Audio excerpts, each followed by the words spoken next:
Thank you very much, Madam Speaker. I rise to make my contribution to the Personal Income Tax Amendment Act 2009. Madam Speaker, let me first express my disappointment on the fact that this bill did not even appear on the order paper.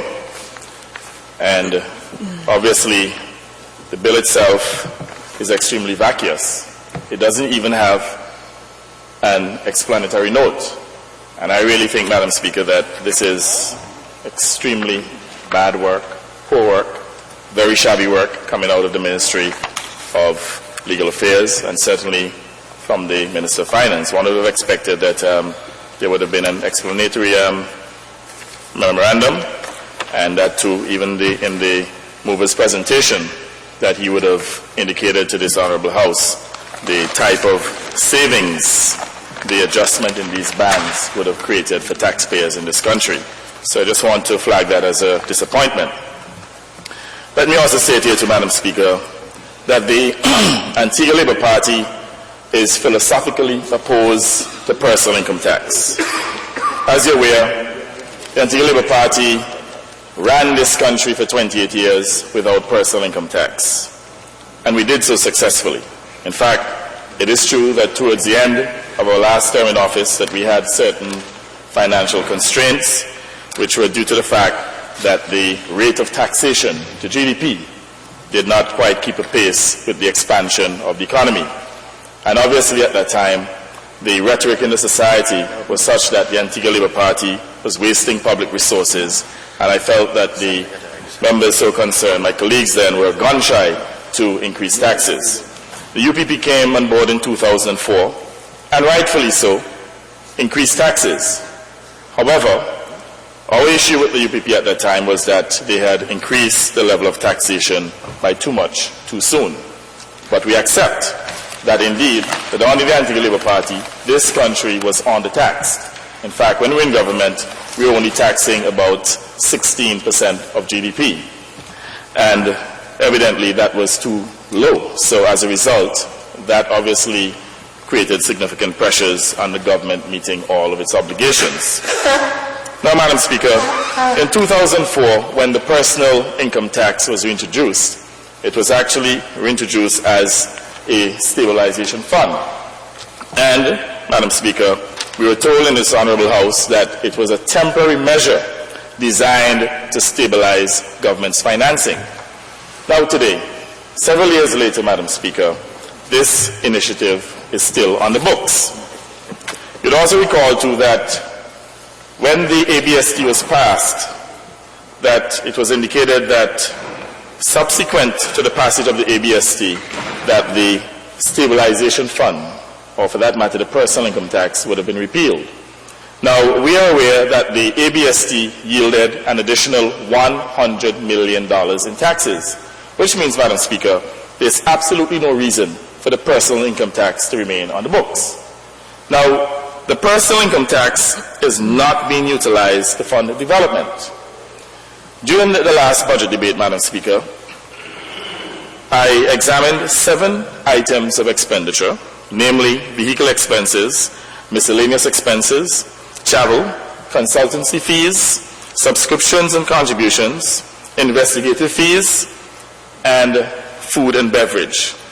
Those 7 items, Madam Speaker, were budgeted this year, 2009, to be in the region of $85 million. The budgeted amounts for those 7 items of expenditure for 2009, Madam Speaker, is $85 million. Now, Madam Speaker, in 2004, under the UPP, those 7 items of expenditure were actually budgeted for under $15 million. The same 7 items. So what they have done, Madam Speaker, is that they have actually ballooned expenditure.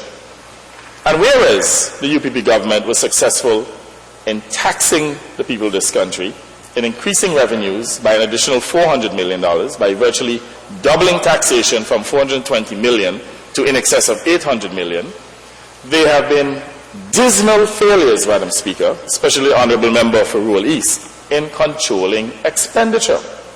Even the IMF, in its Article 4 consultation, which was done, I believe, about July, August of last year, was actually very critical of the UPP government in their failure to exercise constraint on expenditure.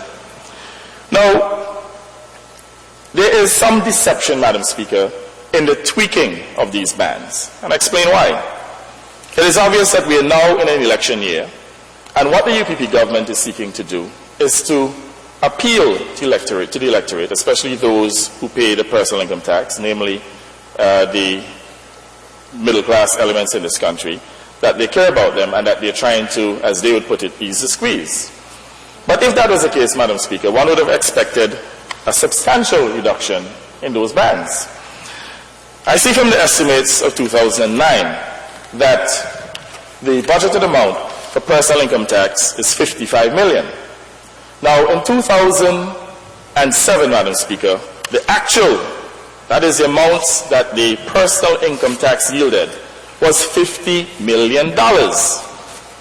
It means, therefore, Madam Speaker, that the taxes are increasing by about $5 million a year. That is, the personal income tax is increasing by about $5 million a year, because it moved from 50 in 2007 to 55 in 2008, and is budgeted in 2009 to remain at 55. So, in the absence of any analysis from the Honourable Member from Rural East, Madam Speaker, it suggests to me that the savings, if there are any at all, would be a maximum of $5 million. Now, Madam Speaker, we are of the view that this particular tax should be eliminated in its entirety, especially considering that the funds are being utilized to fund government excesses, wasteful expenditure.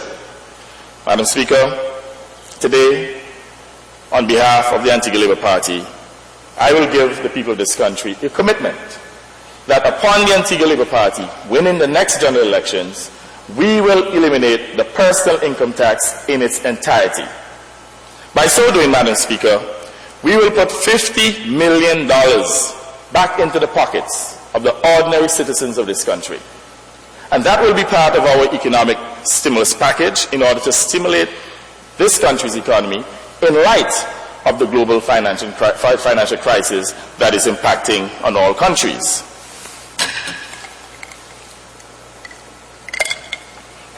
Now, Madam Speaker, we will eliminate the tax, but at the same time, we will not introduce any new taxes, because there will be no need to introduce any new taxes. What we will do, Madam Speaker, is that we will ensure that we control wasteful expenditure. The $85 million, Madam Speaker, that is budgeted to cover vehicle expenses, miscellaneous expenses, travel, consultancy fees, subscriptions and contributions, investigative fees, food and beverage, we will reduce those, Madam Speaker, down to $30 million, thereby creating a cost saving of about $55 million. Now, $30 million, Madam Speaker, is still twice the amount these expenditures were back in 2004. Because, as I said earlier, they were initially at $15 million when the UPP came on board in 2004. Today, those are projected to reach $85 million. So, for instance, Madam Speaker, whereas the UPP government spent last year $8 million in investigative fees, the Antigua Labour Party will spend zilch, zero. Because at the end of the day, we will not utilize the scarce tax dollars of this country to go on a witch hunt to pursue members on the other side. We will allow the justice system in this country to work. And we know, Madam Speaker, that many of them on the other side are in contravention of the Prevention of Corruption Act, as well as the Integrity in Public Life Act. And we'll allow the justice system to deal with them. I've made this point before. A head of state, fortunately or unfortunately, went to prison previously in this country without the then government spending millions upon millions of dollars hounding him to put him in jail. And I'm saying here, Madam Speaker, that when we win the next general elections, we will not spend $30, $40 million pursuing anybody on the other side. We'll allow the justice system to deal with them for their transgressions. Now, Madam Speaker, that's $8 million. And you recognize that Comrade Asset Michael just won his case.